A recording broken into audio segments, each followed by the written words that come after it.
गेले 1.5 महिना जगाला वेठीस धरलेल्या युद्धभूमीतून अखेर थोडीशी दिलासादायक बातमी आली आणि ती म्हणजे अमेरिका इस्रायल विरुद्ध इराण या युद्धात दोन्ही बाजूंनी 2 आठवड्यांसाठी युद्धविरामाची घोषणा केलेली आहे। या दरम्यानच्या काळात शांतता प्रस्थापित करण्यासाठी वाटाघाटी करण्यावर दोन्ही बाजू आता संमत आहेत। शुक्रवारपासून या वाटाघाटींना सुरुवातही होईल। या सकारात्मक बातमीमुळे कच्च्या तेलाच्या किमती नियंत्रणात यायला लागल्या आहेत। शेअर बाजारामध्ये जराशी तेजी दिसून आली आहे, पण हा आनंद किती काळ टिकणार आहे हे या 2 आठवड्यातल्या वाटाघाटींवरती अवलंबून आहे। सद्यस्थितीत या परिस्थितीकडे पाहताना हा युद्धविराम युद्धबंदीकडे नेणारा आहे का? इराणच्या अणु कार्यक्रमामुळे झालेल्या या युद्धानंतर अमेरिकेने त्यांचं इप्सित साध्य केलंय का? इराणकडच्या समृद्ध युरेनियमचं काय झालं? इराणच्या अटीप्रमाणे अमेरिकेला आता नुकसान भरपाई द्यायची वेळ आली तर काय होणार? होर्मुझमधनं जाणाऱ्या जहाजांकडनं इराण टोल वसूल करणार आहे, अर्थात त्यांचं आर्थिक आणि भूराजकीय वर्चस्व इथे प्रस्थापित होतंय। दुसरीकडे महासत्ता नावाचा जो अमेरिकेभोवतीचा फुगा आहे तो फुटलाय का? असे अनेक प्रश्न या निमित्ताने उपस्थित होत आहेत। त्याचंच विश्लेषण आपल्याला आज करायचं आहे।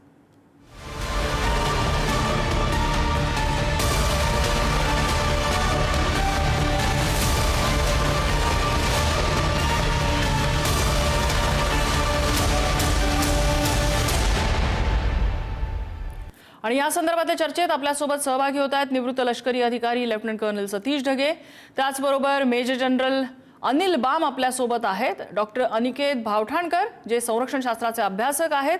हे सगळेच जण आपल्या चर्चेत आपापले विचार मांडतील। मी सुरुवातीला जाईन जनरल बाम यांच्याकडे। जनरल बाम, आत्ता या क्षणाला जो युद्धविराम आहे दोन्ही बाजूंनी त्यावरती संमती दिलेली आहे, त्याचे अर्थ काय काढायचे? जो युद्धविराम सुरू झाला आहे आणि आपल्या टाइम प्रमाणे सकाळी 5:30च्या आधी 1 तास म्हणजे 4:30 वाजता सध्या जो युद्धविराम आहे तो दिसतो आहे की तो टिकून आहे।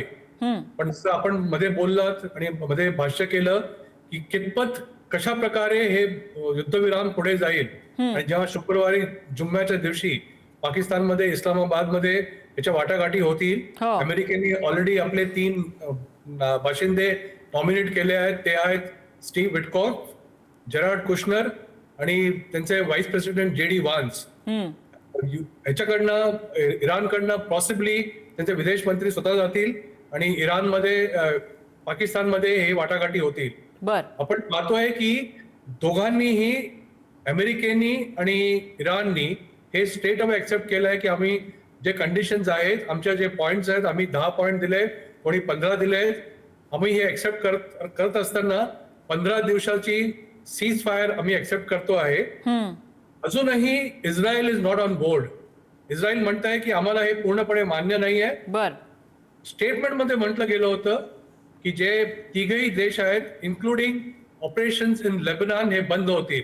पण आता वक्तव्य आलंय इस्रायलचं की ह्याच्या लेबनॉनच्या युद्धाशी या युद्धाचा काही संबंध नाहीये आणि आमचं युद्ध अगेन्स्ट लेबनॉन आणि साऊथ लेबनॉन आणि बेरूटच्या विरुद्ध आणि हिजबुल्लाच्या विरुद्ध पूर्णपणे जारी राहील।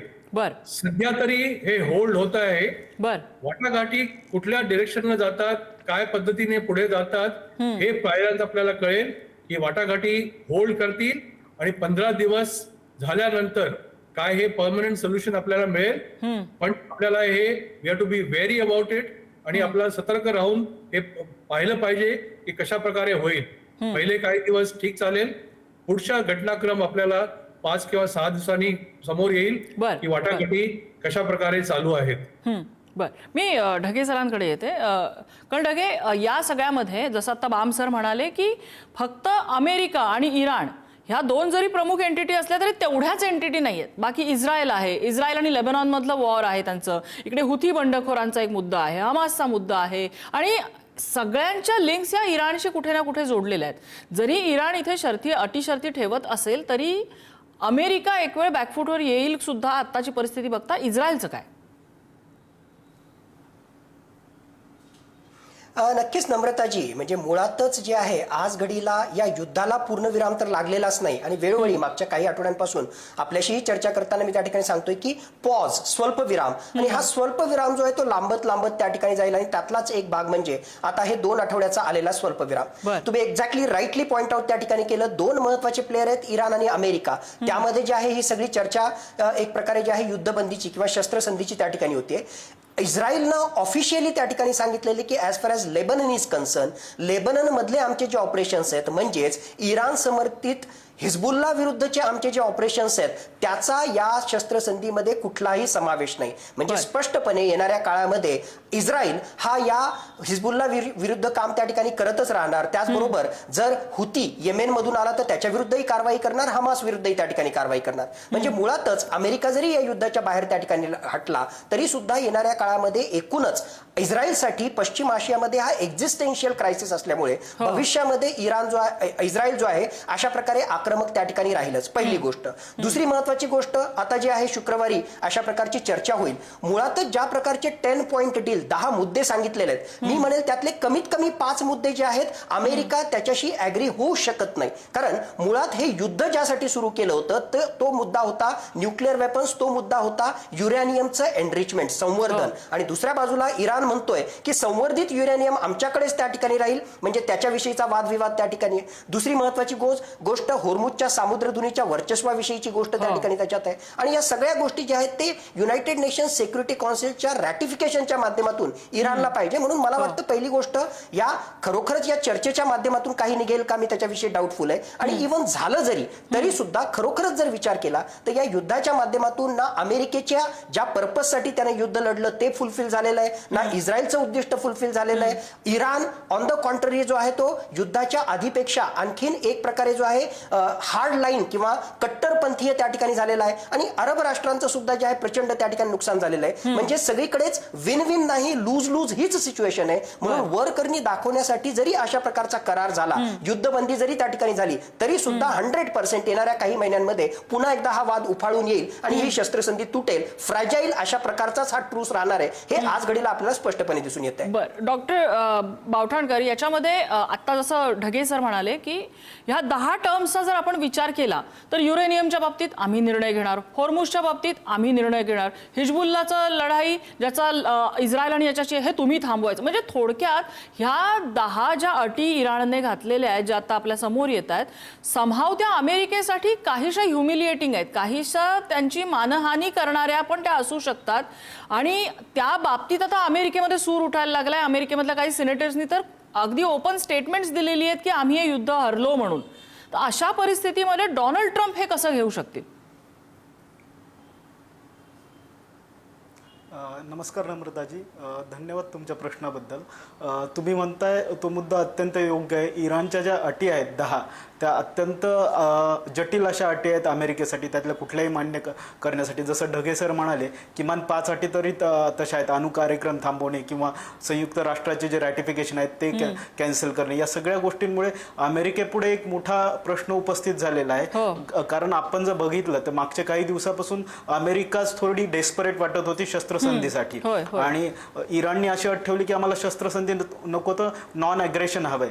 त्यामुळे आणि ज्या प्रकारे डोनाल्ड ट्रम्प यांचं व्यक्तिमत्व आहे तर त्यांना पुढच्या 2 आठवड्यात जर असं दिसलं की ह्या शस्त्रसंधीमुळे माझंच कुठेतरी नुकसान होत आहे आणि त्यांच्यासाठी नोव्हेंबरमध्ये होणाऱ्या ज्या मिड टर्म इलेक्शन्स आहेत त्या जास्त महत्वाच्या आहेत, त्यामुळे त्यांच्या व्यक्तिमत्वावर काय प्रभाव पडतो हे बघून ते निर्णय घेऊ शकतील असं कुठेतरी दिसतंय. आणि या ठिकाणी इराणची बाजू जराशी वरचढ आहे असे पण दिसते. आणि दुसरी बाब त्याची असे बघायचं गेलं तर चीनमध्ये पुढच्या महिन्याच्या मध्यामध्ये चीनमध्ये डोनाल्ड ट्रम्प जाणार आहेत आणि त्यापूर्वीही हे युद्ध थांबवा असं त्यांना वाटत होतं. आणि कालच डोनाल्ड ट्रम्प यांनी असं ध्वनित केलं की चीन देखील यामध्ये कुठेतरी या शस्त्रसंधीमध्ये सामील होता. म्हणजे फक्त पाकिस्तानच नाही तर चीन पण होतं, त्यामुळे चीन देखील वरचढ होऊ शकतो. या सर्व गोष्टी पाहता अमेरिकन डोमेस्टिक पॉलिटिक्स आणि इस्रायलचं डोमेस्टिक पॉलिटिक्स, कारण इस्रायलच्या विरोधी पक्षनेत्यांनी याला विरोध केलेला आहे, त्यामध्ये थोडासा प्रॉब्लेम होण्याची किंवा समस्या निर्माण होण्याची शक्यता आहे. आणि कुठेतरी इराणचा अप्पर हँड दिसत आहे.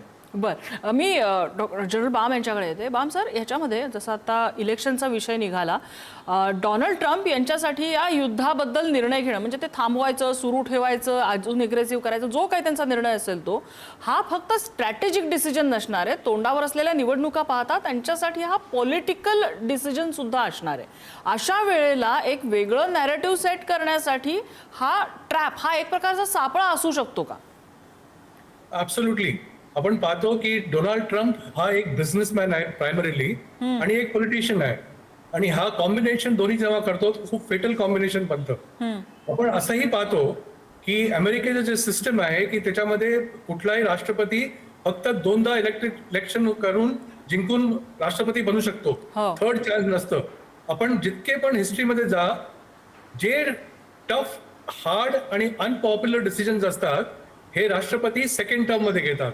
फर्स्ट टर्म मध्ये कोणीच असे डिसिजन घेत नाही जे की अनपॉप्युलर असतील किंवा आपला सेकंड चान्स मिळेल की नाही मिळेल. Donald Trump is a different ball game all together. Donald Trump एक असा माणूस आहे तो जो की कम्प्लिटली इगोइस्टिक आहे. त्याला रॅशनल थिंकिंग नावाची गोष्ट माहिती नाहीये. इलेक्शन इज डेफिनेटली वन एक पहलू आहे जो त्याला पाहावा लागणार आहे, आणि डेमोक्रॅट्स कम्प्लिटली त्याच्या अगेन्स्ट आहे. आपण पाहिलं होतं की जेव्हा पूर्ण अमेरिकेमध्ये किती निषेध झाला होता, लोक रस्त्यावरती आले होते, आणि आपण पाहिलं होतं की डेमोक्रॅट्सनी कम्प्लीट अमेरिका काबीज केली होती. आणि तेव्हा डोनाल्ड ट्रम्प म्हणाले होते की हे डेमोक्रॅट्सचं एक षडयंत्र आहे माझ्या विरुद्ध. पण का तुम्ही असं वागले? आणि आताची जी परिस्थिती आहे, डोनाल्ड ट्रम्पची अशी परिस्थिती झाली होती की त्याचा पूर्ण खजिना संपला होता. त्यांनी $200 बिलियन काँग्रेसकडे माग केली होती की आम्हाला या युद्धासाठी आम्हाला हे एवढे पैसे पाहिजे. आपण जर काय कंपॅरिझन केलं, फॉर एक्झाम्पल भारताचं defence budget is about $68 billion, आणि अमेरिका एका लढाईसाठी ओनली फॉर इराण $200 बिलियन मागतंय. कॅन यू इमॅजिन की किती मोठी रक्कम आहे, अजून ती पास झालेली नाहीये. ह्या परिस्थितीमध्ये आजच्या तारखेला आपण जर का इलेक्शन पाहिलं, डोनाल्ड ट्रम्पची नेचर पाहिलं, त्याचं वे ऑफ फंक्शनिंग पाहिलं, आणि कम्प्लीट युद्ध त्याच्या अंगाशी आलंय. अंगाशी इराणच्या पण आलं होतं. इराणची पण ताकद खूप कमी झालेली आहे, पण इराण अजूनही उभा आहे. हे जे कारवाई अमेरिकेकडनं होते, नॅशनल लेवलला त्याला सपोर्ट नाहीये, फंडिंग नाहीये, आर्म्स अँड अम्युनिशनचा गोळा कमी होतोय, आणि लॉकहीड मार्टिन जी सर्वात मोठी कंपनी आहे डिफेन्स प्रोडक्शन मध्ये, इतक्या सहजतेने आणि इतक्या पेसमध्ये रिप्रोडक्शन होऊ शकत नाही. त्याच्यामुळे त्याला कुठे ना कुठे त्याला असं हवा होता जागा की तेव्हा तिकडनं निघता येईल. आणि त्यांनी म्हटलंय, ट्विटमध्ये म्हटलंय की 10 पॉइंट जे क्लॉजेस दिले आहेत इराणनी, आम्ही त्याला ऍक्सेप्ट करतोय, आणि हॉर्मुझ उघडलं तर आम्ही युद्ध संधी करायला तयार आहे. आणि जेव्हा पॉइंट्स दिले जातात, आपण हेही पाहतो की नेहमी पॉइंट्स असे दिले जातात की जे की ऍक्सेप्टेबल नाही होणार. आणि मग जेव्हा बार्गेनिंग टेबलवरती आपण बसतो तेव्हा आपण कन्सेशन देतो एकमेकाला. अमेरिका पण तेच करतं, इराण पण तेच करेल की आपण ओके, मी हे पॉइंट ड्रॉप करतो, तुम्ही तो पॉइंट ड्रॉप करा. आपण जर का पाहिलं, फॉर एक्झाम्पल आता युरेनियम एनरिचमेंटची बाब येते आहे. जून 25 मध्ये ऍक्सेप्ट केलं होतं इराणनी की आम्ही युरेनियम एनरिचमेंट नाही करणार आहे, 60% वरती नाही जाणार आहे, आम्हाला स्टॉक पॉइल नाही बनवायचं आहे. इंटरनॅशनल अटॉमिक एजन्सी आम्ही आपल्याला इन्स्पेक्शन करू शकते, आम्ही हे सोडायला तयार आहे. पण आता जेव्हा ते पॉइंट देतात तेव्हा सांगतात की आमचा न्यूक्लिअर प्रोग्राम आम्हाला प्रिय आहे, आम्ही हा पुढे घेऊन जाणार आहे. त्याच्यामुळे डोनाल्ड ट्रम्पची कम्प्लिटली कोंडी झाली आहे, आणि डोनाल्ड ट्रम्पचं एक्झिस्टन्स किंवा सर्व्हायव्हल याच्यामध्ये असेल की त्याला दाखवावं लागेल की मी वरचढ आहे. आणि नेहमीप्रमाणे अमेरिकाची सवय आहे, ते डिक्लेअर विक्ट्री आणि लीव्ह, त्याला असंच काहीतरी करावं लागले, आणि ह्याची ही ह्याचं हे पहिलं पाऊल आहे. बरं ढगे सर, याच्यामध्ये दोन मोठे की पॉइंट्स आहेत. एक म्हणजे इराणचा न्यूक्लिअर प्रोग्राम, आणि दुसरा म्हणजे होर्मुझवरचं त्यांचं प्राबल्य. आता त्यांनी ज्या कंडिशन्स टाकल्यात की आम्ही $2 मिलियन प्रत्येक शिपकडनं आम्ही टोल घेणार, आणि जो टोल तो ओमानसोबत ते शेअर करणार आहेत, आणि इराणचा जो त्यांचा हिस्सा असेल तो इराण रिबिल्डिंगसाठी, रिकन्स्ट्रक्शनसाठी आम्ही वापरू वगैरे, अशी एक त्यांची कंडिशन आहे. जर या चर्चा टेबलवरती आल्या तर इराणसाठी कुठली गोष्ट ही धरून ठेवायची आणि कुठली गोष्ट थोडीशी सोडून द्यायची, ह्याचं मोजमाप आपण कसं करणार ह्या दोन कंडिशन्सच्या बाबतीत? नक्कीच होर्मुजच्या सामुद्रधुनीशी संबंधित पहिल्यांदा चर्चा करू.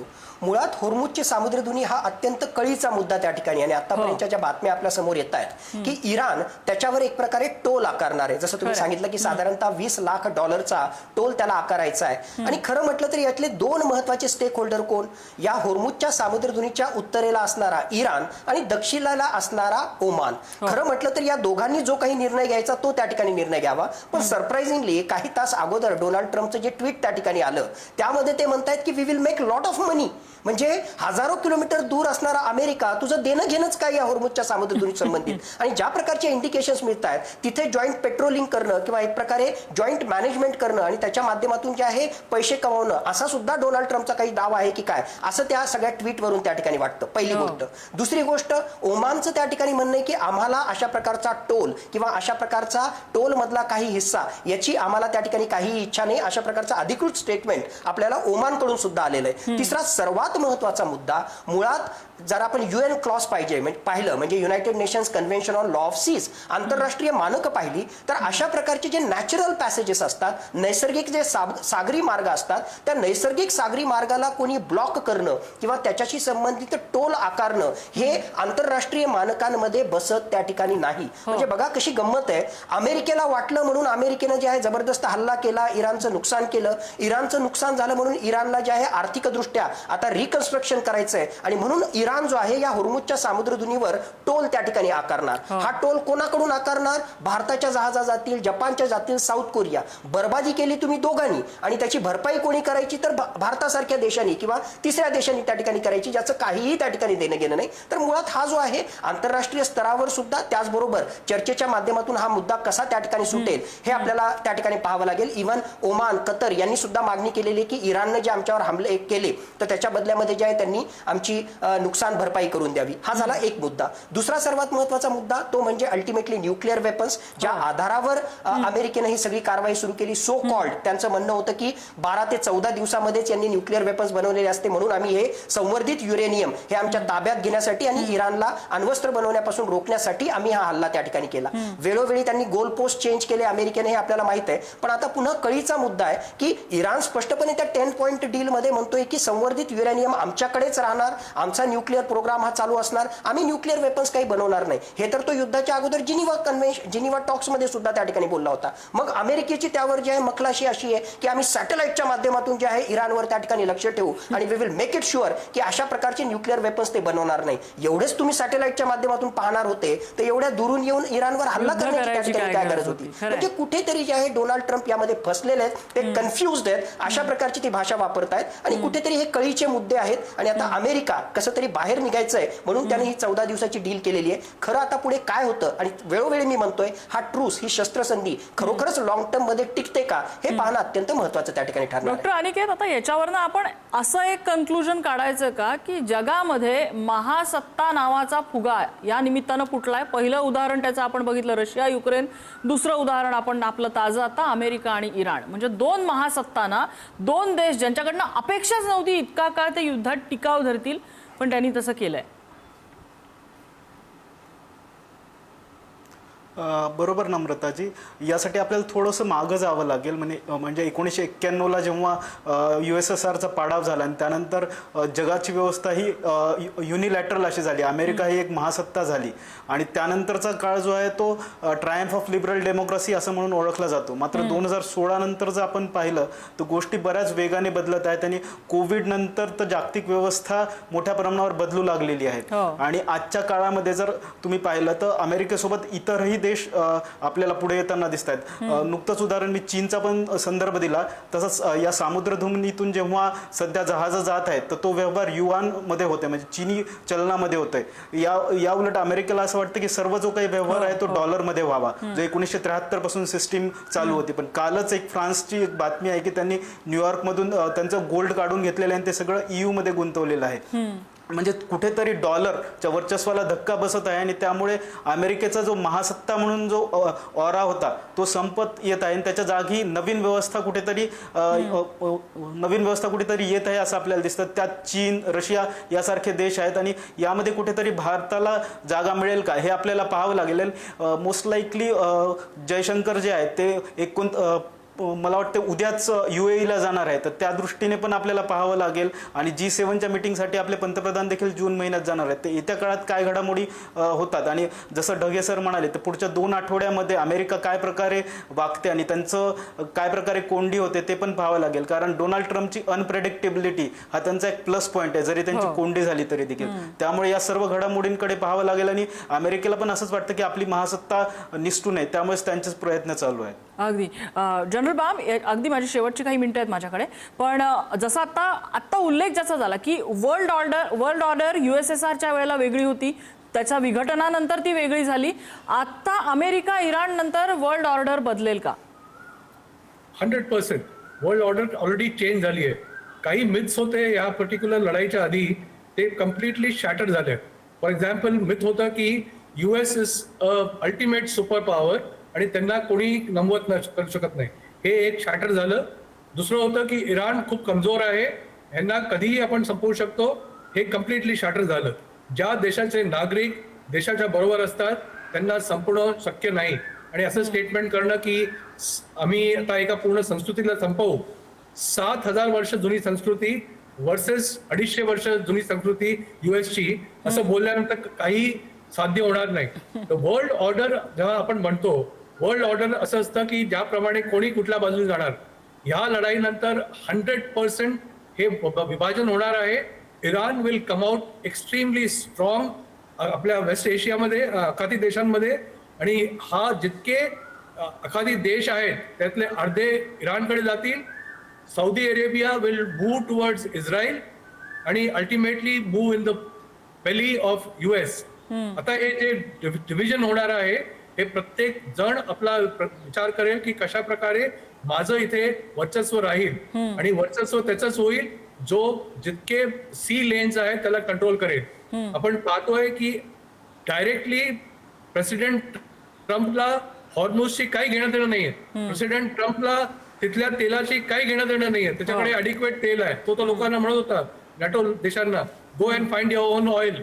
नसेल मिळत तर माझ्याकडे या, मी तुम्हाला ऑइल देतोय. पण जेव्हा त्यांनी अटॅक केला विदाउट एनी प्रॉपर प्लॅनिंग आणि ध्येय, ते आता दिसून येत आहे ऑन ग्राउंड. आणि world order will definitely change and will change for good. बरं, माझ्याकडे शेवटची 2 मिनिटं आहेत. मी डॉक्टर बावटणकर आणि ढगे सर दोघांकडे जाईन. ढगे सर, अगदी मिनिटभरामध्येच, आपण जेव्हा ट्रम्प यांना बिझनेसमन म्हणतो, बिझनेसमन शक्यतो घाटे का सौदा करत नाही, तो थोडं दूरवरचं बघतो. आत्ता लॉस झाला तरी ट्रम्प यांच्यासाठी या युद्धातनं फायदा काय असू शकतो?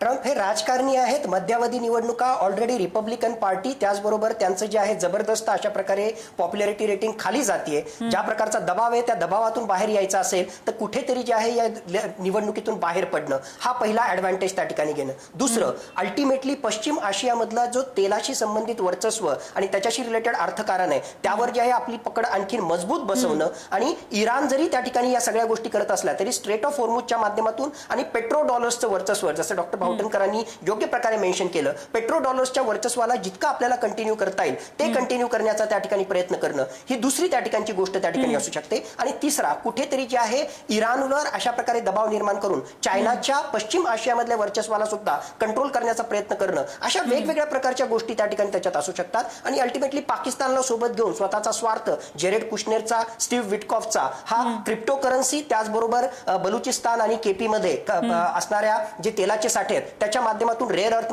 मिनरलचे साठे आहेत त्याच्या माध्यमातून सुद्धा स्वतःचा स्वार्थ साध्य करून घेणं, असे मल्टिपल जे आहेत वेगवेगळ्या प्रकारचे फायदे घेण्याचा प्रयत्न डोनाल्ड ट्रम्प याच्यातून करत असेल भविष्यामध्ये. डॉक्टर बावटणकर, शेवटचं मिनिट, जसं आपल्याला संरक्षण शास्त्रामध्ये व्हिएतनामायझेशन ही एक थेअरी शिकवतात, आता इराणायझेशनची थेअरी शिकवायची झाली तर 5 मोठे मुद्दे कुठले असतील त्यातले?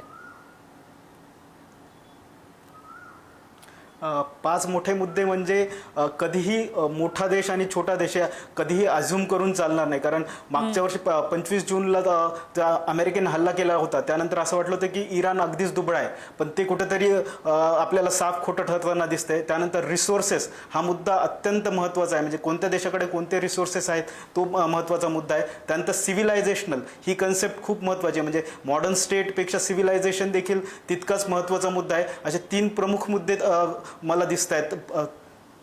या सगळ्यामध्ये एक गोष्ट आपल्याला विसरून चालणार नाही की इराण कशा पद्धतीने खंबीर उभा राहिलाय, कशा गोष्टी इराणसाठी सुद्धा बदललेल्या होत्या. म्हणजे ज्या इराणमध्ये युद्ध सुरू व्हायच्या साधारण 2 महिने आधी तिथे नागरी उठाव होत होते सरकार विरोधात, तेच इराणचे नागरिक त्या सरकारच्या सोबत उभे राहिले, जे अँटिसिपेट कदाचित अमेरिकेने केलेलं नव्हतं. अमेरिकेला यातून काय मिळेल हे आपल्याला सांगता येणार नाही, पण आता जर या क्षणाला वाटाघाटी सकारात्मक दिशेने गेल्या आणि जर हे युद्ध थांबलंच तर पुढे जगाचे आयाम नक्की बदललेले असतील, हे तेवढंच खरं. चर्चेसाठी सगळ्या मान्यवरांनी आपल्याला वेळ दिला. सगळ्यांचे आभार. आजचा धुरा इथेच थांबतोय.